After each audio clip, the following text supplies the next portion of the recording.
Hello, and welcome to another episode of Make It Happen today. So, today it's just Claire. Lisa is away on holiday with her family. So, I thought I would use the opportunity to talk a little bit more about myself and my journey over maybe the last 5 years, perhaps.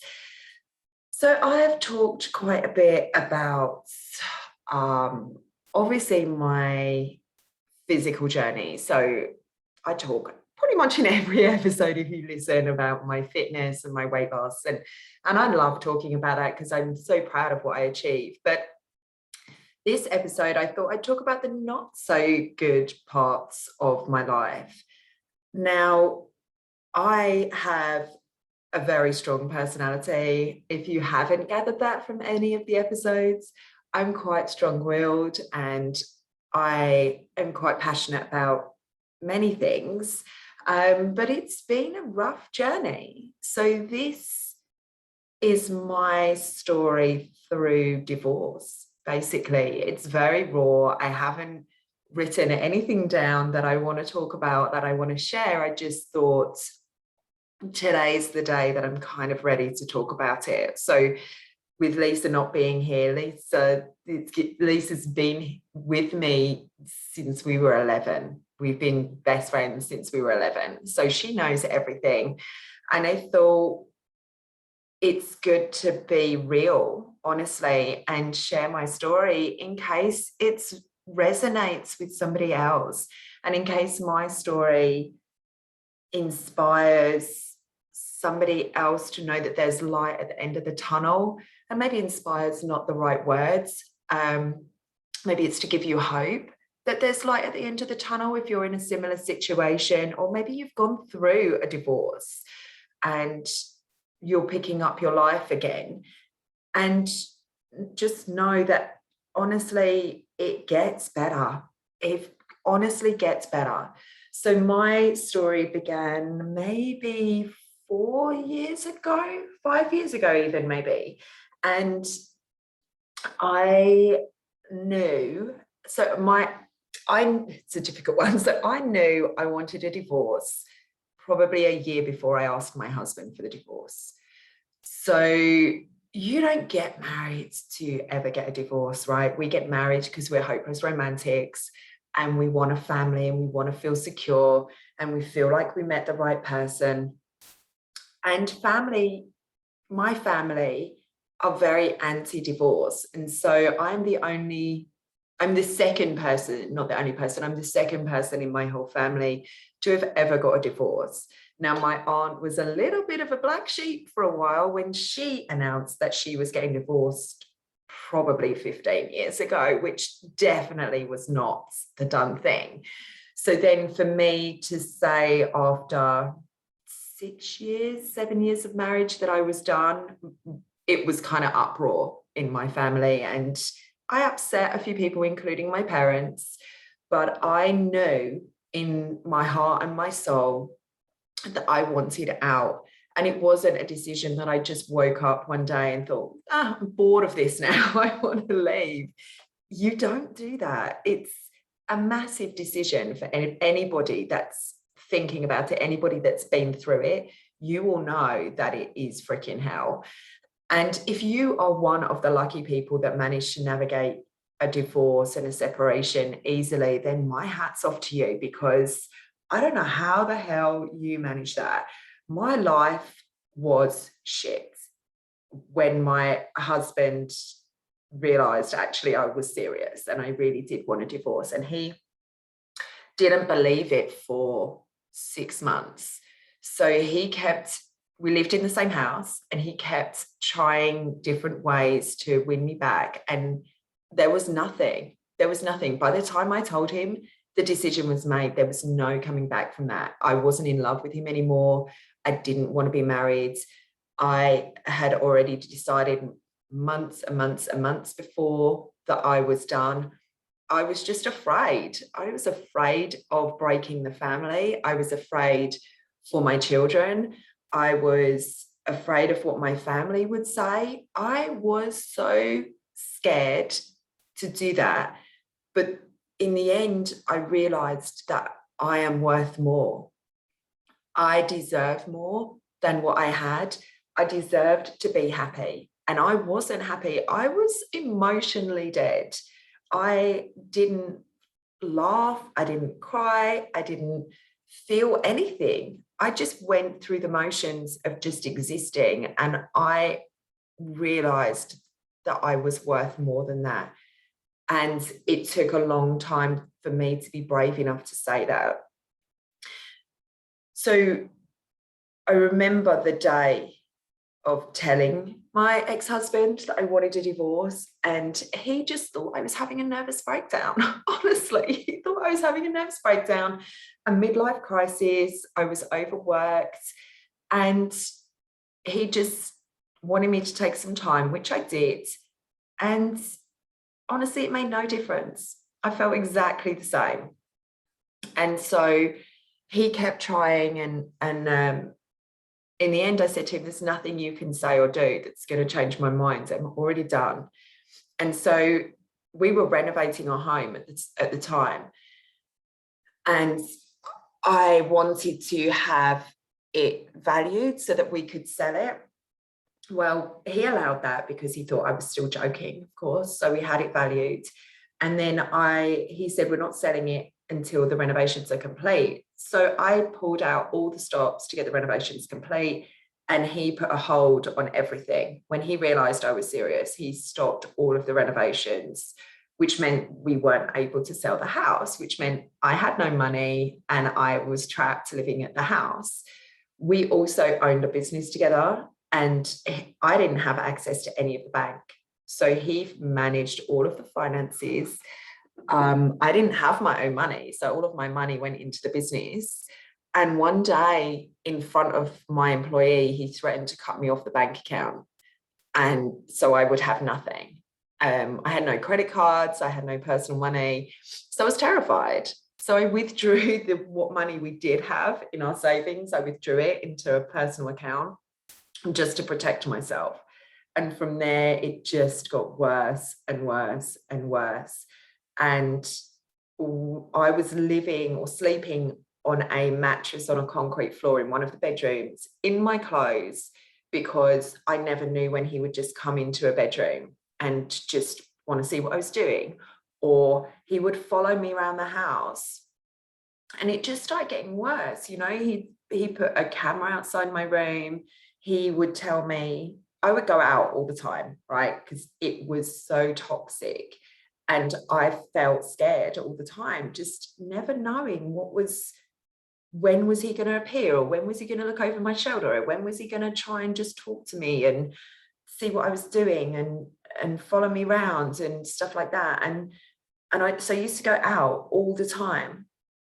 And I remember one time I said to him, are you home? Are you watching the kids? Well, yeah, why? I said, well, I'm going to go out. And he was like, well, you can't go out. I'm like, no, I can. You're not the boss of me. No, you need to ask my permission. And honestly, this is the shit that I had to put up with.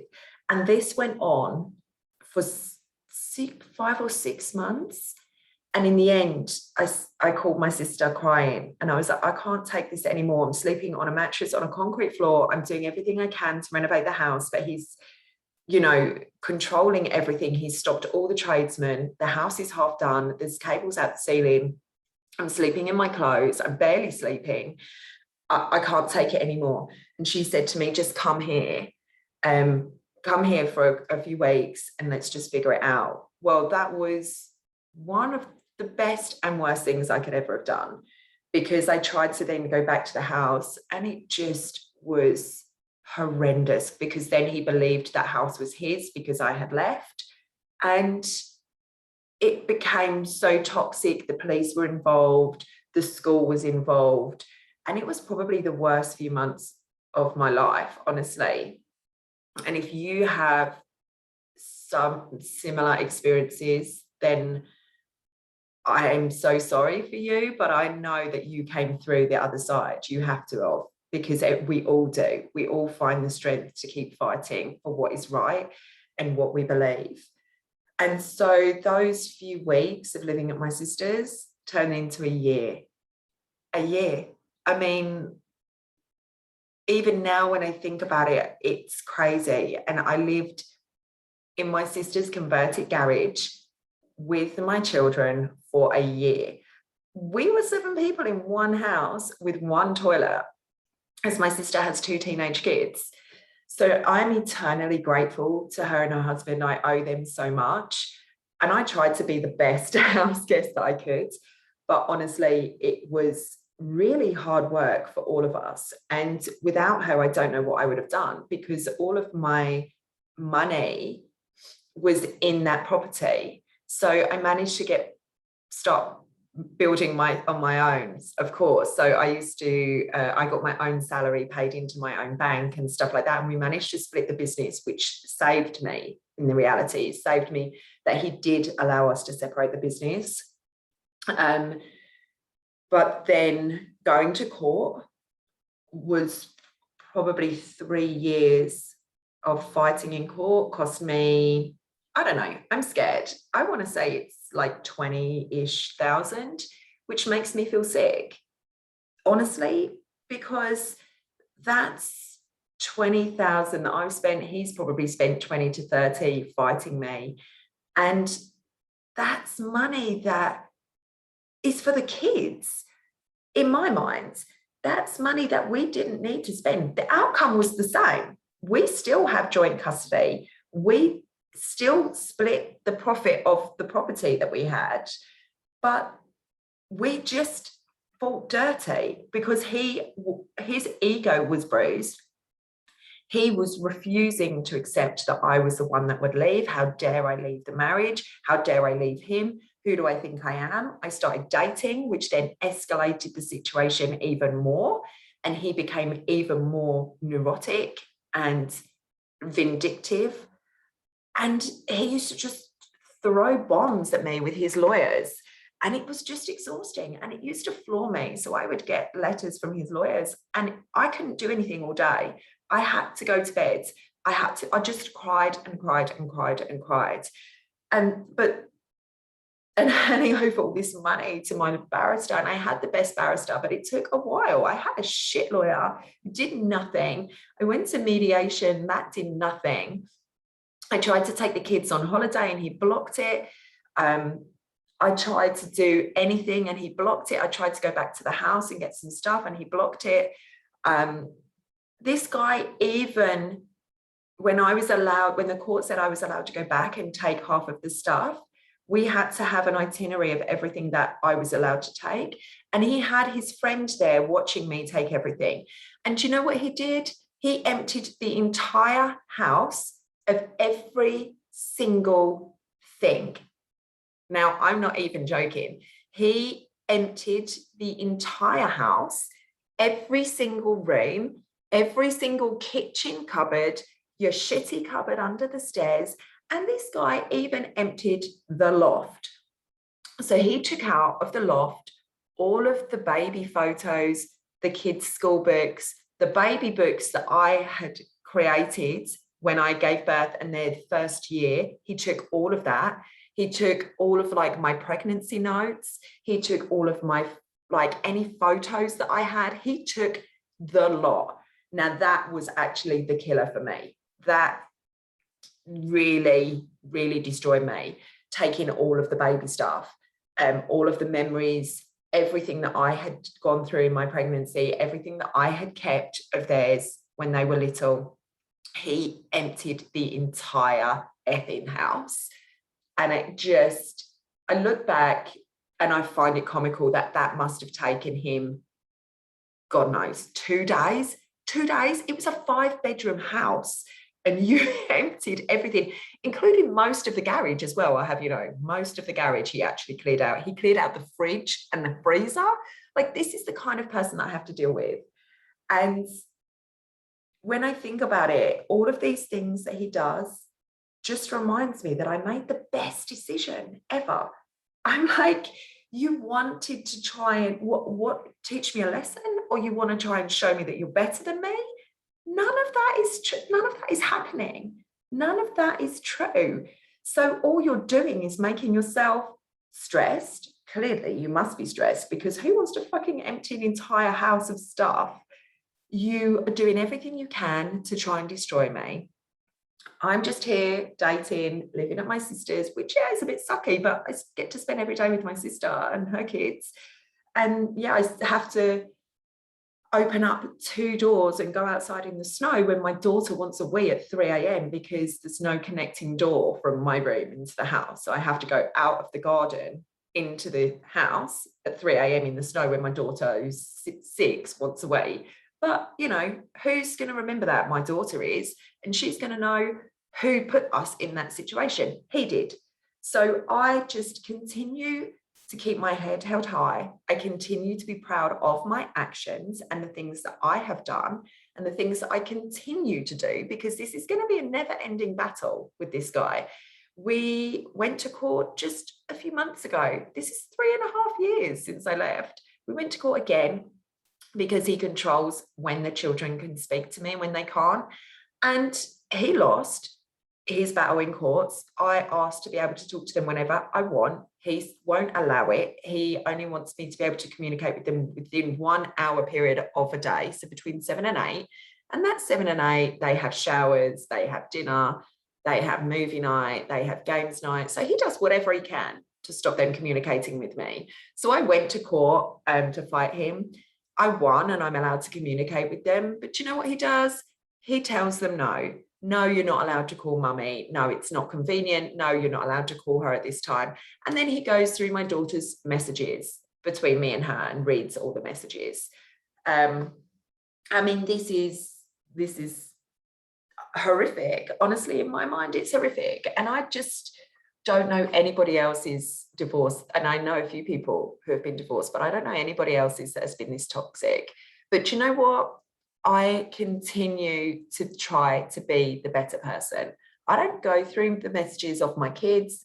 I remind them, hey, you haven't spoke to daddy in days. Maybe you should drop him a message. I buy presents on Father's Day. I buy presents on his birthday and Christmas. I don't always get a present, really. And I'm really lucky, actually, that my new partner, he organises all of that on behalf of the kids. So it's without even question. Like, I never once asked him to organise a Mother's Day present, but every year he organises a Mother's Day present for my kids to give to me. I mean, it goes without saying, right? It's incredible. And my relationships now are chalk and cheese. And I think that's also given me the boost that I know that it was the right decision. That actually I've met somebody that treats me like a princess every day, is there for me no matter what, has been there for me during the divorce and everything that I've gone through. And I just know that life is so much better and it was worth all of the crap. And even if I didn't have my new partner, and I'm so blessed to have him, in my soul, I know it was the right decision. I know that I am happier and I feel better and I feel a better person. And I'm so driven in my life. I'm not being told that I'm not good enough. I'm not being told that I do the laundry wrong. I'm not being told that I cook the wrong food. Like, he gave a jack potato once and a salad, and I was in trouble because there was no meat on the plate. I mean, this is, honestly, you can't make this stuff up. And I know that I'm not the only person that goes through this. I know there's so many women and men, honestly, there's men that have messy marriages, but women go through this and they're beaten down and they're told they're not good enough, and they're told that I was told that I was cringy at an event, and I was told that I'm chavvy because I have pink nails. I love pink nails. I love it. I'm girly. I love pink nails. I'm not going to stop having pink nails. I still have them today. But I was told they were chavvy and I wasn't allowed pink nails anymore. So I hope my story isn't too depressing, because honestly, I'm not depressed. I feel in a very good place. I feel very happy. I have my life sorted out. I have my career. I have my home. My kids, I sorted out therapy for them to make sure, I try and make sure that they're always loved and they have everything that they need. I try not to, I mean, I don't talk about him, really, my ex. So they don't hear so much. They do sometimes know bits and pieces. why aren't we going on holiday? Well, because daddy won't give me your passports and daddy won't let me take you out of the country. So I'm not going to lie about that, because then their response the first time I told them was, it's your fault. You won't take us abroad, and we've been abroad every year since we were born, and why can't we go abroad? And the reality is, it's not my fault, because I actually do love to travel with my kids. I love taking them places, and I love their faces when we're on an aeroplane. I absolutely adore them. But he won't hand over the passports, and I had to go through a lengthy court battle to get him to agree that I was allowed to take them out of the country. He still has the passports, obviously, because of COVID, but I am on a mission to book a holiday for them next year, because it's been a long, long slog. I mean, I navigated that and took them to a friend in Scotland on a plane, because you don't need a passport to travel internally. So that's how I navigated that situation. And my kids loved me and they loved life. A weekend in Scotland, they were so happy. So I hope my story, like I said, is not too depressing, because as you can hear, I hope you can hear from my voice, I'm still upbeat. I still chuckle about certain things, even though it was hell on earth, and it was soul destroying, and it did scar me. I'm not going to lie, it did scar me, but there is light at the end of the tunnel. So for anybody that is going through this, anybody that's having a really rough time, you are welcome to reach out to me through our Make It Happen social media, or you can find me on my personal social media, which is a little bit private and locked down, because my ex was stalking me, his family was stalking me. So my personal stuff is on lockdown. But if you need help and you need support and you want someone to talk to who's been through it, I am here for you, and I wish you nothing but the best. Hang in there, because life does get better. Once you get through this bit, life honestly will open up for you, and you will start living the life that you deserve. Because if I can do it, and it was 3.5 years of fighting and an incredibly stressful and expensive process, then so can you. You can handle this. You can handle anything that they throw at you, because they will throw shit at you to try and make themselves feel better and try and destroy you. But just hang in there. Just be proud of how you hold yourself. Don't let them see you cry. Don't let them see you weak. Do that in the bathroom. Do that behind closed doors. Do that with your family or your friends. But just stay strong. And remember, you have honestly got this. So thank you for listening to my story. I hope it wasn't too boring. It was very raw and real to go through lots of different things that happened to me. And I just hope that that does make some of you feel better about your situation, and just show you that there's light at the end of the tunnel. So again, if you need me, I am here. If not, thank you for listening to me and my story. And I hope you listen again next week. Have a great week. Thank you. Bye.